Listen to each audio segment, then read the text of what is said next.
कराची में street criminals बेलगाम गुज़श्ता रोज़ Korangi 2.5 number गरीब नवाज कपड़ा मार्केट में डाकू की आज़ादाना लूट मार वारदात की सीसीटीवी फुटेज भी मंजर-ए-आम पर आ गई है। शाहज़ेब इस हवाले से भी बताइएगा। जी बिल्कुल, गुज़िश्ता रोज कोरंगी 2.5 नंबर जो कि ज़मान टाउन थाने की हदूद है, वहाँ पर डकैती की वारदात हुई। अफ्तारी के वक्त दुकानदार खाना खा रहे थे कि डकैत भी जो है खाना खाने पहुँच गया और उन्होंने जो है दुकान में मौजूद तमाम अफराद को जो है लूट लिया। वाक़ई की फुटेज भी जो है सामने आ गई है। हेलमेट पहने मुलजिम का दुकान के बाहर पहरा देते हुए जो है देखा जा सकता है, जबकि दूसरे मुलजिम ने दुकान के अंदर लूट मार की, जिसके हाथ में असला भी देखा जा सकता है। दुकानदार डाकू जो है वो दुकानदार से जो है ईयर ब्लो जो होता है वो भी उठाकर लेके जाने लगते हैं, तो वो दुकानदार के कहने पे रख जाते हैं, लेकिन जाते जाते डाकू दुकानदार से अंगूठी भी उतरवा कर ले जाते हैं। वारदात की सीसीटीवी फुटेज मंजर-ए-आम पे आने के बाद कोरंगी पुलिस की जानिब से दावा किया जा रहा है कि वाकई में मुलव्विस मुलजिमान को जल्द गिरफ्तार किया जाएगा। जी बहुत शुक्रिया शाहज़ेब हुसैन। बिजली के बिलों में म्यूनसिपल टैक्स की वसूली के खिलाफ दरख्वास्त पर समाअत मेयर कराची मुर्तज़ा वहाब अदालत में पेश। अदालत ने KMC से के इलेक्ट्रिक के साथ होने वाला मुआहदा तलब कर लिया। मज़ीद तफसीलात जान लेते हैं हमारे नुमाइंदे मुमताज़ जमाली से। जी मुमताज़ बताइएगा। बिल्कुल, आज सिंध हाई कोर्ट कराची में बिजली के बिलों में म्यूनसिपल टैक्स की वसूली के खिलाफ दरख्वास्त पर समाअत हुई है। मेयर कराची मुर्तज़ा वहाब अदालत में पेश हुए हैं। दौरान समाअत अदालती मामले मुनीर मलिक एडवोकेट ने अदालत में बताया कि मैं अपने तहरीरी दलाइल जमा करवाती हैं, जबकि दरख्वास्तदार वकील का कहना है कि म्यूनसिपल टैक्स का अलग से डिपार्टमेंट है, सिर्फ वही टैक्स वसूल कर सकते हैं, कोई और टैक्स वसूल नहीं कर सकता।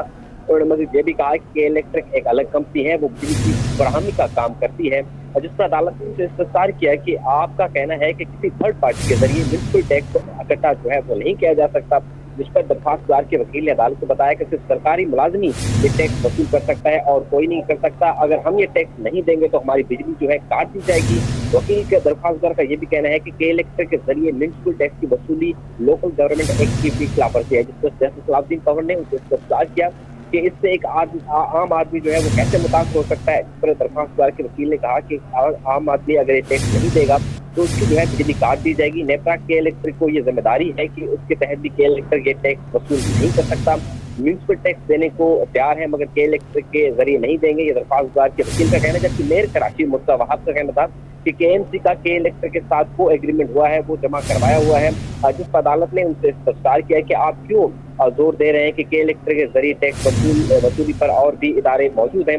जिस पर मेयर कराची ने कहा कि 3 यूटिलिटी इदारे हैं कराची में, बहुत से इलाके हैं जहाँ गैस नहीं है, सबसे फायदेमंद के इलेक्ट्रिक की था, इसलिए उनके साथ ये मुआहदा किया है। मेयर कराची ने यह भी कहा है कि वफाक एक इदारा सूबाई जो है इलेक्ट्रिक ड्यूटी भी के इलेक्ट्रिक के जरिए वसूल किया जा रहा है। मेयर कराची का कहना है कि CTV इस्लामाबाद का इदारा है, लेकिन के इलेक्ट्रिक के बिल में फीस ली जा रही है, हमारे अपने निज़ाम में खराबी है, उनको दुरुस्त करने की कोशिश कर रहे हैं। मेयर कराची का ये भी कहना है कि कम से कम म्यूनसिपल जो टैक्स है वो 50 रुपये, इससे ज्यादा जो है वो नहीं ले रहे। जी अच्छा मुमताज़, ये बताइएगा जैसे कि अदालत ने KMC से के इलेक्ट्रिक के साथ होने वाला मुआहदा तलब किया है, ये मुआहदा है क्या और ये कब तक तलब किया गया है? देखिए जी, मुआहदा ये है कि इसमें जो कंटोनमेंट बोर्ड के एरिया है वहाँ पर टैक्स नहीं लिया जाएगा, क्योंकि वो जो है मेयर कराची के हुदूद में नहीं आते। इसी तरह मेयर कराची ने भी खुद इस बात की तस्दीक की है कि तमाम तर जो तफसीलात हैं हमने उस मुआहदे पर लिखे हैं। अगर दौरान समाअत की बात की जाए तो जस्टिस सलाउद्दीन पवर ने इस्तफसार किया कि एक आम आदमी क्यों मफलूज उसको किया जा रहा है, जिसमें मेयर कराची ने कहा कि महज़ब माशरे में टैक्स से ही मुल्क चलते हैं। जिस पर जस्टिस सलाउद्दीन ने उनसे इस्तफसार किया कि क्या आप ये टैक्स कम कर सकते हैं, जिस पर मेयर कराची का कहना है कि हम इसको कम करने को भी तैयार हैं। हमने टैक्स पहले ही 500 से कम करके 200 रुपये कर दी है। अदालत ने KMC और के इलेक्ट्रिक के दरमियान जो मुआहदा था वो भी आइंदा समाअत पे तलब कर ले, जबकि दरख्वास्तदार के वकील का कहना है कि मेयर साहब की अपनी जो है अपॉइंटमेंट किसी और केस में लगा है, उनको ये गुजारिश करें कि या उनको हुक्म दे कि वो वहाँ पेश हो। जिस पर मुर्तज़ा वहाब का कहना है कि मेरा वकील जो है वहाँ दूसरे केस में जो है वो पेश हो रहे हैं, लिहाजा अदालत ने इस दरख्वास्त की मज़ीद समाअत 3 अप्रैल तक मुलतवी कर दी है। जी बहुत शुक्रिया मुमताज़ जमाली। सिंध हुकूमत ने महकमा स्कूल तालीम में मकामी जिला और डिवीजन सतह पर अफसरान की उखाड़ पुछाड़ करने का फैसला कर लिया। महकमा स्कूल तालीम ने 19 और 20 ग्रेड के अफसरान के तफसीलात तलब कर लिए। तमाम इंतजामी ओहदों पर तैनातियाँ सर्च कमेटियों की मंजूरी से की जाएंगी। इस हवाले से मज़ीद तफसीलात जानेंगे हमारे नुमाइंदे आज़ाद नोहड़ियों से। जी आज़ाद बताइएगा। जी बिल्कुल, हुकूमत संदर्भ महकमा स्कूल तालीम ने मुकामी सतह पर बड़े पैमाने पर उखाड़ पछाड़ करने का फैसला कर लिया है। इस पर जो इब्तदाई तौर पर जिले और डिवीजनल सतह पर अफसरान की उखाड़ पछाड़ की जाएगी। महकमा स्कूल तालीम ने 19 और 20 ग्रेड के अफसरान की तफसीलात भी तलब कर ली है। कराची समेत सूबे भर के असातिज़ा के तफसीलात मांग लिए गए हैं। इस हवाले से headmaster, senior headmaster, principal, chief headmaster और सीनियर प्रिंसिपल की तफसीलात मांगी गई। इस हवाले से वाक़ई तौर पर महकमा स्कूल तालीम ने प्रोफार्मा भी असल कर दिया। तफसीलात मौसू होने के बाद में सर्च कमेटी स्कूलिंग करेगी। स्कूलिंग करने के बाद में जो अफसरान की ओटो पर तैनाती के हवाले से फैसला किया जाएगा। इस हवाले से तमाम तरह इख्तियार जो है सर्च कमेटी को हासिल है, जिसमें जो सर्च कमेटियाँ हैं, एक सर्च कमेटी सूबाई वज़ीर तालीम के लिए सरकार अली शाह की सरबराही बनाई गई है, जबकि दूसरी जो सर्च कमेटी वो स्कूल तालीम आगा शाहनवाज की सरबराही में बनाई गई। ये दोनों स्कूलिंग कमेटियाँ हैं, इन्हें 19 और 20 ग्रेड के अफसरान का तयन करेंगी। स्कूलिंग करने के बाद में इनको मुख्तलिफ अहम इंतजामी अहदों पर इनकी तैनातियाँ कर दी जाएगी। तमाम तरह इख्तियार जो है महकमा स्कूल तालीम के बजाय महकमा स्कूल तालीम की सर्च कमेटियों को हासिल है। जी बहुत शुक्रिया आज़ाद नूरियो। बाजारी हिस्से में कारोबार के दौरान तेजी, इंडेक्स 600 से जायद पॉइंट्स इजाफे से 67,224 की सतह पर आ गया है। तो बाजारी हिस्से में कारोबार के दौरान तेजी देखने में आ रही है। इंडेक्स 600 से जायद पॉइंट्स इजाफे से 67,224 की सतह पर आ गया है। मज़ीद जानते हैं काविश मेमन से। जी काविश, बताइएगा सरमायाकार सरगर्म है, वजह क्या है? बिल्कुल देखें, पाकिस्तान स्टॉक एक्सचेंज में कारोबारी हफ्ते का चौथा रोज़ था। हमने देखा कि मार्केट जो है वो आगाज़ के साथ ही अच्छा परफॉर्म कर रही है। 67,000 की सतह जो है अबूर कर गई और एक नया रिकॉर्ड कायम किया है। ओवरऑल जो यहाँ पर मार्केट एक्सपर्ट्स हैं वो तो ये कहते हैं कि IMF से स्टाफ लेवल मुआहदे के बाद जो प्राइवेटाइजेशन का प्रोसेस जो शुरू हुआ है, इसके बाद मार्केट अच्छा परफॉर्म कर रही है। सरमायाकारी का एतमाद बहाल हुआ है। मुख्तलिफ सेक्टर्स में जो है वो सरमायाकारी की जा रही है। मेरे साथ शहरियार भट्ट मौजूद है, उनसे बात करते हैं। शहरियार, बताइएगा ये आर्जी तौर पर है मार्केट इस तरह हाई या ये अब रहेगा मुस्तकिल? देखिए, हमने देखा था कि इससे पहले मार्केट जब भी एक रिकॉर्ड हाई अचीव करती थी, उसके बाद मार्केट में करेक्शन होती थी, चाहे वो 53,000 का इंडेक्स का लेवल हो या फिर हमने देखा था कि 67,093 जो दिसंबर 2023 को हमने अचीव किया था, उसके बाद मार्केट ने करेक्शन ली थी। लेकिन अच्छी बात यह कि मार्केट ने आज ना से 67,000 इंडेक्स क्रॉस किया है, बल्कि 67,200 पे मार्केट हमें काफ़ी ज़्यादा सस्टेनेबल लग रही है। और यहाँ पर हम देख रहे हैं कि अक्रॉस द बोर्ड मार्केट के अंदर तेज़ी हुई है और सारे इन्वेस्टर काफ़ी पॉजिटिवली मार्केट के अंदर रिएक्ट कर रहे हैं। तो मार्केट आने वाले दिनों में किस तरह से रिएक्ट करेगी, तो उसका अमल दरामद दो चीज़ों के ऊपर है। एक तो पाकिस्तान IMF के प्रोग्राम में है और IMF के जो इस्लाहती एजेंडा है, हमारी जो मईशत है, उसके ऊपर हम कारबन रहे हैं। खासतौर पे FBR में इस्लाहत करें, प्राइवेटाइजेशन के अमल को तेज़ करें और दूसरी तरफ SIFC के थ्रू जो इन्वेस्टमेंट पाकिस्तान में आनी है, इनफ्लोज पाकिस्तान में आना बेइंतहा ज़रूरी है। अगर सऊदी अरेबिया और गल्फ कंट्री से पाकिस्तान में इनफ्लोज आते हैं, रिक्विड के तहत या फिर dividend plug back in scheme हमने एक बनाई थी, उसके अंदर अगर कोई चीज़ें आती हैं, एग्जीक्यूशन होती है, तो फिर मार्केट यहाँ से फर्दर अच्छा परफॉर्म करेगी। अच्छा, हम देखते हैं कि इंटरेस्ट रेट के हवाले से बहुत ज़्यादा जो है वो कंसर्न्स पाया जाता था। इस वक्त 22% पर है, उसके बावजूद मार्केट इतना अच्छा परफॉर्म कर रही है।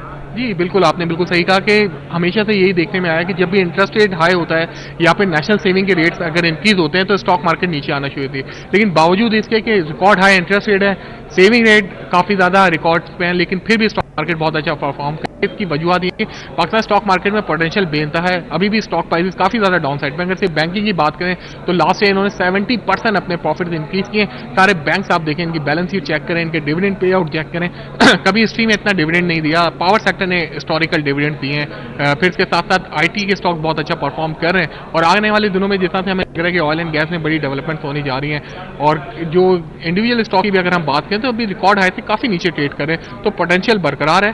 जरूरत है समझ के किसी मुल्क में सियासी से काम हो और इन्फ्लोज आते हैं मुल्क में। बिल्कुल देखें, मेरे साथ मार्केट एक्सपर्ट शहरियार भट्ट मौजूद थे। ओवरऑल देख रहे हैं कि पाकिस्तान स्टॉक एक्सचेंज में सरमायाकार पुरअज़म है और इस वक्त मुख्तलिफ सेक्टर्स में सरमायाकारी का सिलसिला जारी है। जी बहुत शुक्रिया काविश मेमन।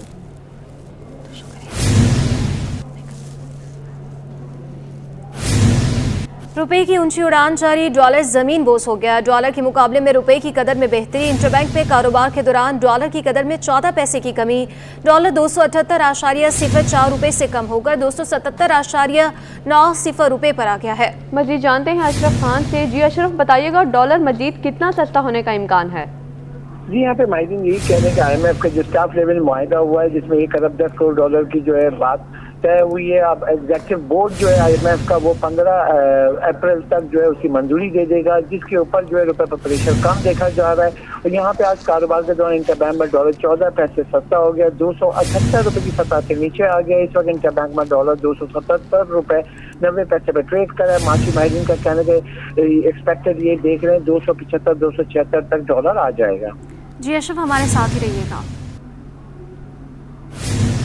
नायब सदर काटी मुस्लिम मोहम्मदी का कहना है कि गैस की कीमत में मजीद इजाफा इंडस्ट्री की बंदिश का सबब बन रहा है। IMF की हिदायत पर पेट्रोल और डीजल पर 18% सेल्स टैक्स लगा तो कीमत में 50 रुपये फी लीटर का बड़ा इजाफा हो जाएगा। तफसीलात जान लेते हैं अशरफ खान से। देखा जाए मुल्क की मईशत के लिए मजीद कितनी मुश्किलात आने जा रही हैं, ये जानते हैं। Korangi association of trade industry के जो नायब सदर हैं मुस्लिम मोहम्मदी हमारे साथ मौजूद हैं। क्या देख रहे हैं, बिजली गैस की बात करें, पेट्रोलियम मसनूआत पर टैक्स की बात करें तो इसका क्या इम्पैक्ट होगा?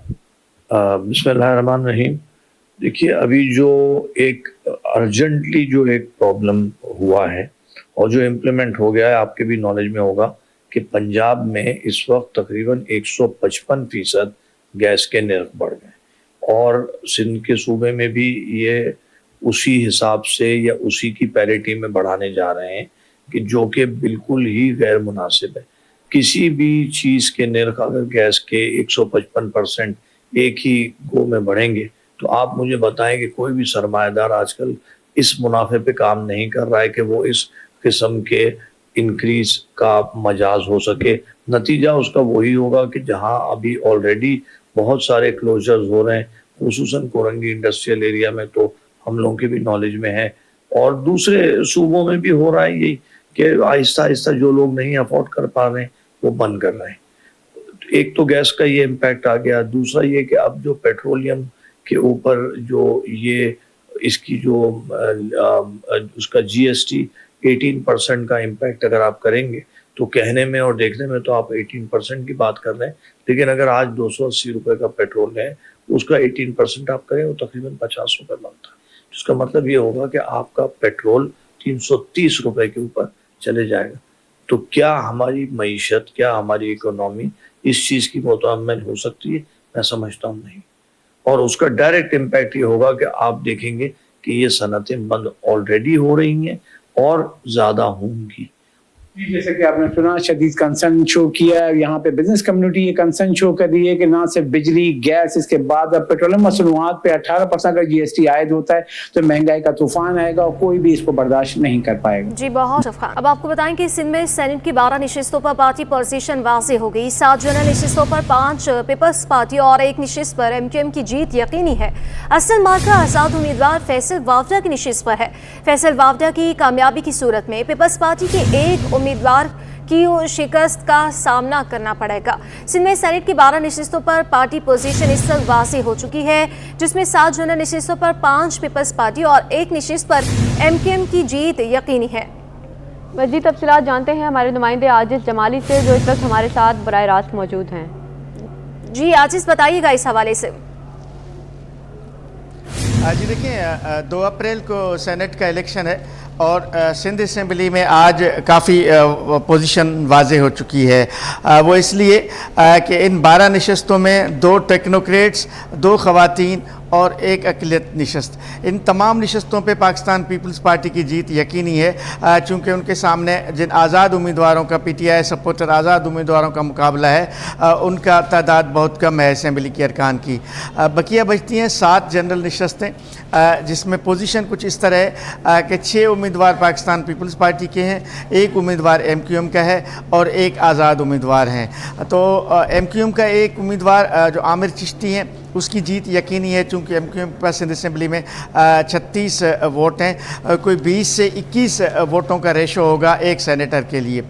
तो पाकिस्तान पीपल्स पार्टी के पास 105 नशस्तें हैं सिंध असेंबली में। सिंध असेंबली के अरकान की तादाद 105 है उसके पास, उसके 6 उम्मीदवार हैं। अगर 20 के हिसाब से भी ये नशस्त बनता है तो 5 उनके 5 की तो यकीनी है। अलबत्ता यहाँ दिलचस्प सूरत हाल जो है वो फैसल वावडा की नशस्त पर है, जो आज़ाद उम्मीदवार की हैसियत में इस वक्त खड़े हैं। उसको MQM सपोर्ट कर रही है। अगर MQM अपने 20 या 21 MPAs उसके MQM के आमिर चिश्ती को वोट दें तो भी MQM के पास 16-17 वोट बचते हैं, लेकिन 16-17 वोट पे शायद फैसल वावडा सेनेटर नहीं बन सकते, उसको 3-4 मज़ीद MPAs के सपोर्ट की ज़रूरत है। ज़राए कह रहे हैं कि पाकिस्तान पीपल्स पार्टी से फैसल वावडा के रब्ते हैं और पाकिस्तान पीपल्स पार्टी की तरफ से उनको एक उम्मीद मिल रही है कि कुछ उनको शायद पीपल्स पार्टी के MPAs से हिमायत मिल जाए। लेकिन इस सूरत में फिर पीपल्स पार्टी के जो 6 उम्मीदवार हैं जनरल नशस्तों पे कामयाब नहीं होंगे। पीपल्स पार्टी के 5 उम्मीदवार कामयाब हो सकते हैं, जिनमें काजिम शाह है, अशरफ जतोई है, मसरूर एहसन है, नदीम भुट्टो हैं, सरफराज राजड़ और दोस्त अली जैसर उम्मीदवार हैं। लेकिन फिर फैसल वावडा अगर कामयाब होता है तो एक नशस्त इनकी कम हो जाएगी, एक सेनेटर हार जाएगा, 5 जनरल फिर पीपल्स पार्टी को मिलेंगी, एक फैसल वावडा और एक MQM को। जी 3-4 MPAs की मज़ीद हिमायत जो है फैसल वावडा को चाहिए, जिसके बाद वो ये सीट जो है जीत सकेंगे। बहुत शुक्रिया आजिज़ ज़मानी, हमें अपडेट कर रहे थे। सेनेट इंतखाब के लिए 20 उम्मीदवारों को हतमी फहरिस्त जारी। सिंध में सेनेट की 12 नशिस्तों पर इंतखाबात होंगे। 7 जनरल नशिस्तों के लिए 11 उम्मीदवार मद्दे मुकाबिल। पीपल्स पार्टी के 6 MQM का 1 और 4 आज़ाद उम्मीदवार आमने सामने। ख़वातीन की 2 नशिस्तों के लिए 3 उम्मीदवार मद्दे मुकाबिल। ख़वातीन की नशिस्तों के लिए पीपल्स पार्टी की 2 और 1 आज़ाद उम्मीदवार मैदान में। टेक्नोक्रेट की 2 नशिस्तों के लिए 4 उम्मीदवार मद्दे मुकाबिल। उम्मीदवारों में 2 पीपल्स पार्टी और 2 आज़ाद उम्मीदवार भी आमने सामने हैं। अक़लियत की 1 नशिस्त के लिए 2 उम्मीदवार मद्दे मुकाबिल। मज़ीद इसी पर तफ़सीलात जान लेते हैं। हमारी नुमाइंदा अक्सा शाहिद हमारे साथ मौजूद है। अक्सा, बताइएगा, सेनेट इंतखाब के लिए 20 उम्मीदवारों की हतमी फहरिस्त जारी हो गई है?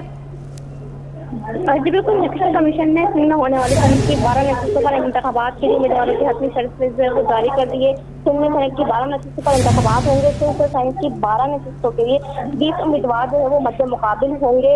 7 जनरल नशिस्तों के लिए 11 उम्मीदवार मद्दे मुकाबिल होंगे, जबकि 7 जनरल नशिस्तों के लिए जो पीपल्स पार्टी के 6 MQM का 1 और 4 उम्मीदवार जो है वो आमने सामने होंगे। ख़वातीन की 2 नशिस्तों के लिए 3 उम्मीदवार मद्दे मुकाबिल होंगे। 2 नशिस्तों पर जो है वो 2 पीपल्स पार्टी की और 1 आज़ाद उम्मीदवार जो है वो मैदान में होंगी। इसी तरह जो है वो 2 टेक्नोक्रेट की नशिस्त पर 4 उम्मीदवार मद्दे मुकाबिल होंगे, जिसमें 2 पीपल्स पार्टी और 2 आज़ाद उम्मीदवार आमने सामने होंगे। अक़लियत की 1 नशिस्त पर 2 उम्मीदवार मद्दे मुकाबिल, जिसमें अक़लियत की नशिस्त पर पीपल्स पार्टी की 1 और 1 PTI के हामी उम्मीदवार जो है वो मद्दे मुकाबिल होंगे। जी बहुत शुक्रिया अक्सा शाहिद। गवर्नर सिंध कामरान टेसुरी से कराची बार एसोसिएशन के वक्त की मुलाकात। गवर्नर सिंध बोले इंसाफ को आवाम की दहलीज तक पहुँचाने के लिए वकला का अहम किरदार है। जी हाँ, गवर्नर सिंध कामरान टेसुरी से कराची बार एसोसिएशन के वफ्द की मुलाकात हुई है। मुलाकात का हवाल जान लेते हैं। हमारे नुमाइंदे खुर्शीद रहमानी हमारे साथ मौजूद हैं। खुर्शीद, बताइएगा। जी, गवर्नर सिंध कामरान खान टेसुरी से कराची बार एसोसिएशन के वफ्द की मुलाकात हुई है। वफ्द की क़यादत कराची बार के सदर आमिर नवाज वराइश कर रहे थे। इस मौके पर गवर्नर सिंध कामरान खान टेसुरी ने कहा कि इंसाफ को आवाम की तहरीक तक पहुँचाने के लिए वकला का अहम किरदार है। मुल्क में जमहूरियत को फ़रोग़, आइन की हुक्मरानी और कानून की बालादस्ती के लिए वकला ने नुमाया किरदार अदा किया है। इस मौके पर गवर्नर सिंह ने मजीद कहा कि वकला बरादरी के मसाइल के हल के लिए हर मुमकिन इक़दाम किए जाएंगे। इस हवाले से जो सिंध बार के सदर हैं आमिर वराइश ने गवर्नर सिंह के जो अल्फाज हैं और उनके सराहते हुए खराज पेश किया। जी बहुत शुक्रिया खुर्शीद रहमानी। शर्जील मेमन की ज़ेर सदारत महकमा ट्रांसपोर्ट का आला सतह का इजलास। ऑरेंज लाइन और ग्रीन लाइन को जोड़ने के लिए शटल सर्विस शुरू करने का फैसला। इस फैसले के हवाले से तफसीलात जान लेते हैं। आजिज़ जमाली हमारे साथ मौजूद है। आजिज़, बताइएगा। जी हाँ, ये वज़ीर ट्रांसपोर्ट शर्जील इनाम मेमन की ज़ेर सदारत ट्रांसपोर्ट के मंसूबों के हवाले से एक अहम इजलास हुआ है, जिसमें एक फैसला किया गया है कि ग्रीन लाइन और ऑरेंज लाइन को मिलाने के लिए एक शटल सर्विस शुरू की जाएगी और इब्तदाई तौर पर ईद के फौरी बाद ये शटल सर्विस जो है वो नुमाइश से टावर तक शुरू की जाएगी। और ये भी फैसला हुआ है कि अनु भाई पार्क का जिना वुमेन कॉलेज तक शटल सर्विस की जाएगी और ये सर्विस जो है वो मुफ्त होगी। यहाँ पर शर्जील इनाम मेमन का ये कहना था कि वफाकी हुकूमत ने 18 अरब रुपए की मालियत की 300 बसें जो है वो ग्रीन लाइन के लिए फराहम करने का वादा किया था, लेकिन उस पर अमल नहीं हुआ। तो इस हवाले से वफाकी हुकूमत से बात की जाएगी। इसी इजलास में BRT रेड लाइन के हवाले से भी काफ़ी बातें हुई, जिसपे वजीर ट्रांसपोर्ट का कहना था कि निगरान हुकूमत की वजह से BRT रेड लाइन के मंसूबे में खराबियां पैदा हुई, लेकिन अब ईद के बाद फौरी तौर पे BRT रेड लाइन पर भी काम शुरू किया जा रहा है। जी बहुत शुक्रिया आजिज़ जमाली। गुलशन इकबाल में 6 साला बच्चे के खुले मैन होल में गिरकर जान बहक होने का वाकया। बच्चे के वालिद ने KMC और वाटर कॉरपोरेशन के खिलाफ हर्जाने का दावा दायर कर दिया। तफसीलात बताएंगे जवाद आसिफ।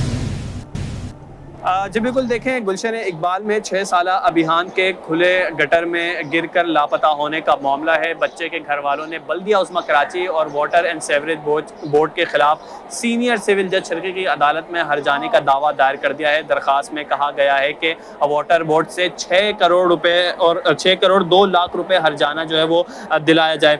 दावे में ये भी कहा गया है कि जो गटर का पानी था, खुला गटर का, इसका जो पानी है वो नदी से जा मिलता है। अभियान अपने भाई के हमरा क्रिकेट खेलने गया था और फिर जो है वो गटर में गिर गया था।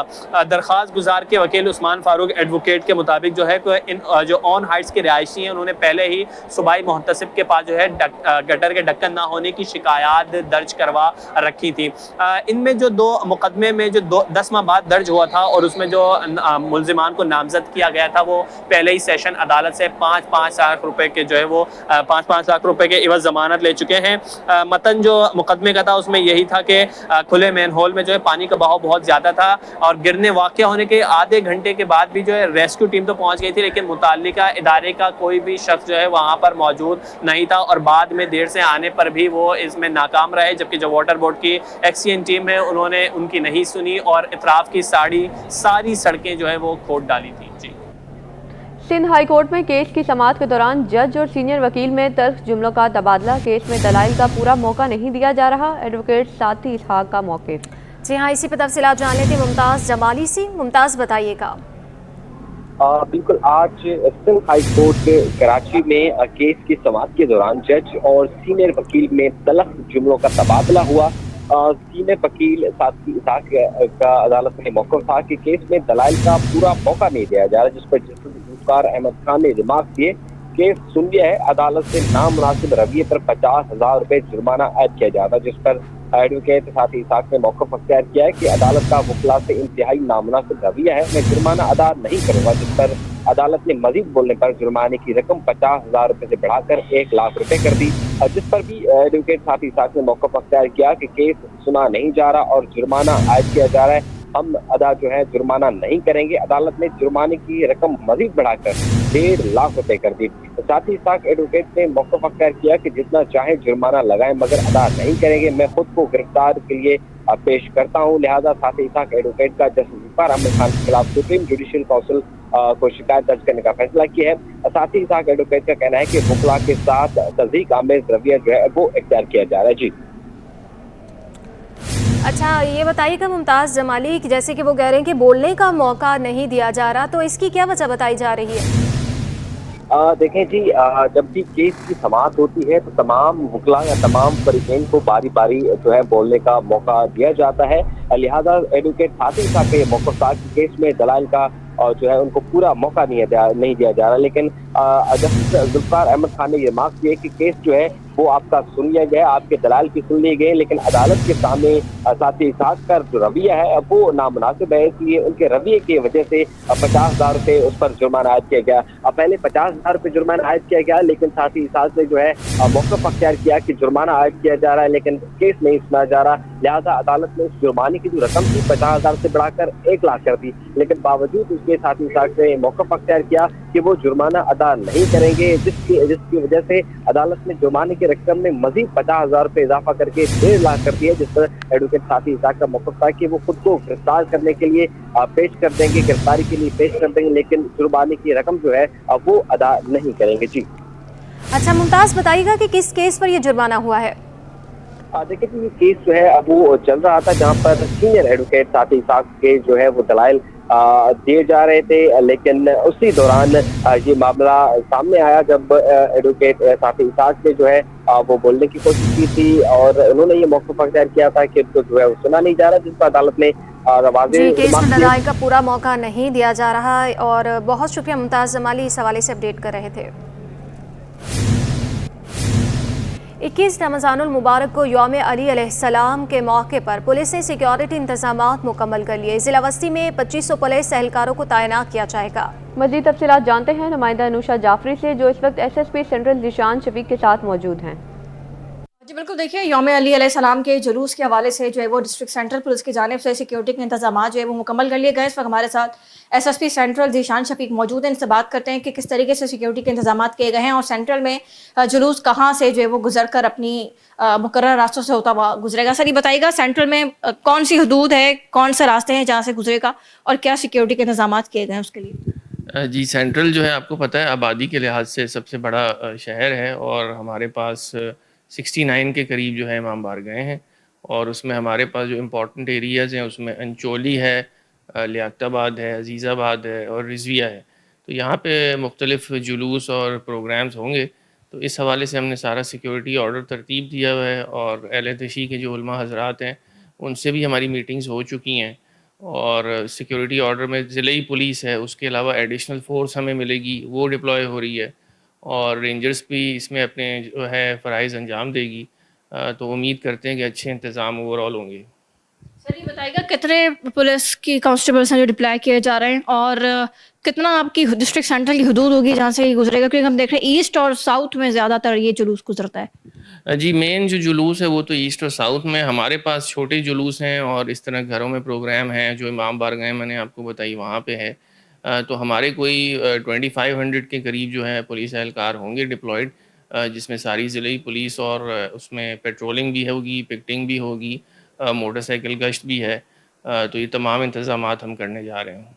जी बिल्कुल, देखिए 2500 के करीब जो है वो सेंट्रल पुलिस जो है वो तैनात की जाएगी। जो छोटे बड़े जुलूस जो होंगे वो वहाँ पर सिक्योरिटी प्रोवाइड की जाएगी और तमाम तरह सिक्योरिटी के इंतजाम जो है वो मुकम्मल कर लिए गए हैं। अजीज़ाबाद, लियाकताबाद समेत जो दीगर छोटे जुलूस जो गुजरते हैं यौम अली के, उस हवाले से DIG वेस्ट इरफान बलोच और SSP सेंट्रल की जानिब से इंतजाम जो है वो मुकम्मल कर लिए गए हैं। जी, में जिना रोड से गार्डन पुलिस हेडक्वार्टर जाने वाली सड़क तबाहाली का शिकार है। तफसीलात जान लेते हैं एहसन अब्बासी से।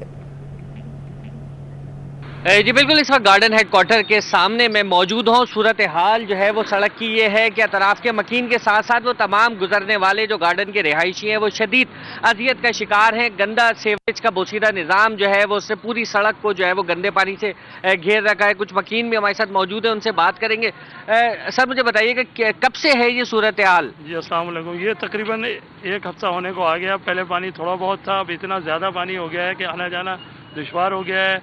लोगों के, नमाजियों के कपड़े ख़राब हो रहे हैं और जो है इंतज़ामिया जो है कोई तवज्जो नहीं दे रही, ना इसको पानी को ख़त्म करने के लिए तवज्जो दे रही है, ना यहाँ पे कोई आता है देखने के लिए हो क्या रहा है।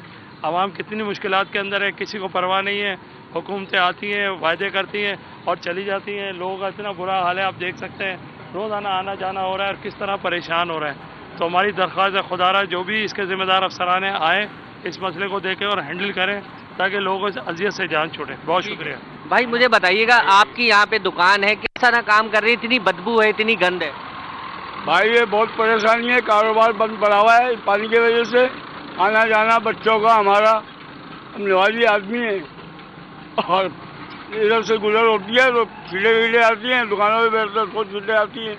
ठीक है, किस तरह हम लोग गुजारा करें? ठीक है नाज़रीन, मकीन भी परेशान है। सूरत हाल ये है कि इसी गंदे पानी से जो है वो गुजरने पर मजबूर हैं और शहरियों की दरख्वास्त है कि बल्दियाती निज़ाम भी जो है वो अब आ चुका है। वाटर कॉरपोरेशन की जानिब से ना ही काम करते हुए मशीनरी यहाँ पे नज़र आ रही है, ना ही बल्दियाती जो नुमाइंदगान यहाँ से वोट लेके जीते हैं वो संजीदा नज़र आ रहे हैं। जी, उस्मानाबाद कश्ती चौक पर 36 इंच की सीवरेज लाइन की मरम्मत का काम शुरू हो गया है। तफसीलात जानते हैं हमारे नुमाइंदे जुनेद जावेद से। जुनेद, बताइएगा। देखिए जी, इस वक्त मैं मौजूद हूँ कश्ती चौक के मुकाम पर। उस्मानाबाद लियारी नदी से मुत्तसिल ये मुकाम है जहाँ पर 36 इंच की सीवरेज की लाइन जो है 2 रोज़ कबल फट गई थी, जिसका मरम्मती काम जो है वो मुकम्मल करवाया गया था। लेकिन एक मरतबा फिर कल हमने देखा कि सीवरेज लाइन ने दोबारा जो है वो लीकेज पकड़ी और दोबारा जो है वो मुख्तलिफ इलाकों में ओवरफ्लो जो है वो गटर होना शुरू हो चुके थे, जबकि जमीरा पंपिंग स्टेशन पर भी जो है बहुत बुरी सूरत हाल देखने के लिए मिली थी। इस वक्त अब हतमी तौर पर काम शुरू हो गया है, अमला यहाँ पहुँचा हुआ है। इस वक्त यहाँ के एक्सियन मेरे साथ मौजूद हैं नदीम। नदीम साहब, ये बताइएगा कि कब तक काम मुकम्मल होने जा रहा है और क्या मुश्किलात हैं? एक पानी के पीने की लाइन भी लीक हो गई है एक्सकेवेटर लगने से। ये राइजिंग मैन है जो जमीला पंपिंग से होके और इंटरसेप्टर में जाती है 36 इंच की। राइजिंग मैन जो है वो डिस्पोज पानी को पंप करके डिस्पोजल है ये हमारा जो इंटरसेप्टर में जाता है। ये लाइन क्योंकि गहराई में ज़्यादा 18 फीट गहरी लाइन है ये 36 इंच की, और इसके ऊपर जो है हमारे पास सर्विसें हैं। पानी की 2 लाइनें हैं, एक राइजिंग मैन एक और है, उसके बाद गैस की 18 इंच की लाइन है। तो इस सारी चीज़ों को प्रोटेक्ट करके चल रहे थे। उसके बावजूद हमने इतनी एहतियात के बाद भी जो है ना एक लाइन संक हो गई है, जिसको हम सुबह से जो है इसको प्रोटेक्ट कर रहे थे। इसको रिप्लेस करने के लिए पाइप भी ले आए। तो इसलिए एक तो रमज़ान का महीना है, इसमें टाइम कम से कम मिलता है और लोगों को परेशानी भी है, इसलिए हमने जमीला पंपिंग पे एक एक्स्ट्रा पंप भी लगवाया ताकि लोगों की सहूलत के लिए पंप जो ओवरफ्लो हो रहा है वहाँ पे उसको भी कंट्रोल किया जा सके। जी बिल्कुल, अमला तो यहाँ पर मौजूद है और इस वक्त ये रोड जो है वो मुकम्मल तौर पर बंद कर दिया गया है। दिन रात 2 शिफ्टों में जो है यहाँ पर काम करवाया जा रहा है, जबकि दूसरी जानिब जो दूसरा ट्रैक है वहाँ पर इस वक्त पानी जो है वो जमा है। जबकि मुख्तलिफ इलाकों में ये दावा किया जा रहा है कि जब तीसरा पंप जो ऑन किया गया है, इस पंप के ऑन करने के बाद जो है वो मुख्तलिफ इलाकों में जो पानी का ओवरफ्लो बढ़ता चला जा रहा है इसको कंट्रोल कर लिया जाएगा। जी रिजविया चौरंगी दा मैट्रिक बोर्ड ऑफिस नवाब सदीक अली खान रोड पर गैर कानूनी कट निकालने के खिलाफ शहरियों ने एहतजाज किया। मजीद बता रहे हैं रिजवान अहमद। जी बिल्कुल, कराची शहर के इंफ्रास्ट्रक्चर को सिर्फ नशावर अफराद ही नहीं बल्कि KMC के करप्ट अफसरान भी उधेड़ने में मसरूफ हैं। नवाब सिद्दीक अली खान रोड से मैं आपको रिपोर्ट कर रहा हूं, जिसका आगाज़ होता है रिजविया चौरंगी नाज़माबाद से और नाज़माबाद 7 नंबर तक की इशारा जाती है जो आगे जाकर मिलती है शेरशाह सूरी रोड से। इसका जो बीच की फुटपाथ है सर्विस रोड और मेन रोड के दरमियान, उससे गैर कानूनी कट निकालने का सिलसिला गुज़िश्ता कई बरस से जारी है। हमारे साथ फोकल पर्सन मौजूद हैं ज़हीर अहमद खान नाज़माबाद टाउन के। ज़हीर साहब फरमाइएगा, ये जो इशारा है वो जिम्मेदारी है KMC की, टाउन इंतजामिया ने क्या किरदार अदा किया? बहुत शुक्रिया रिजान साहब। आपके इल्म में होगा कि पिछले इतवार को यहाँ पर काम जब शुरू हुआ था तो यहाँ पर प्राइवेट लोग कुछ काम कर रहे थे। मेरे पास कॉल आई अपने हमारे असिस्टेंट कमिश्नर साहब की और चेयरमैन साहब की कि ज़हीर साहब इसको फौरी बंद किया जाए और ये जो खोला जा रहा है इन लोगों के रास्ते को बंद करके मट्टी को ब्लॉक किया जाए। बिल्कुल, शहरी भी हमारे साथ मौजूद हैं। आप मुझे बताइएगा कि ये जो लुंडा बाजार लग गया है उसकी वजह से ट्रैफिक फ्लो और अब्बासी शहीद के लिए जो है अब्बासी शहीद हॉस्पिटल के लिए कट निकाला जा रहा है, समझते हैं आप वाकई ये बात सही है? तमाम चीज़ों को देखते हुए कट भी खत्म करने चाहिए और जो लुंडा बाजार लगा हुआ है इसको भी खत्म करें। बिल्कुल, कहा यह जा रहा है कि गैर कानूनी कट निकालने के बजाय गैर कानूनी लुंडा बाजार को खत्म कराया जाए ताकि एम्बुलेंसेस को जो है वो एक्सेस मिल सके। और यह भी कहा जा रहा है कि अब्बासी शहीद अस्पताल के ऑलरेडी रास्ते मौजूद हैं, इसको जवाज बनाकर ये गैर कानूनी काम ना किया जाए। जी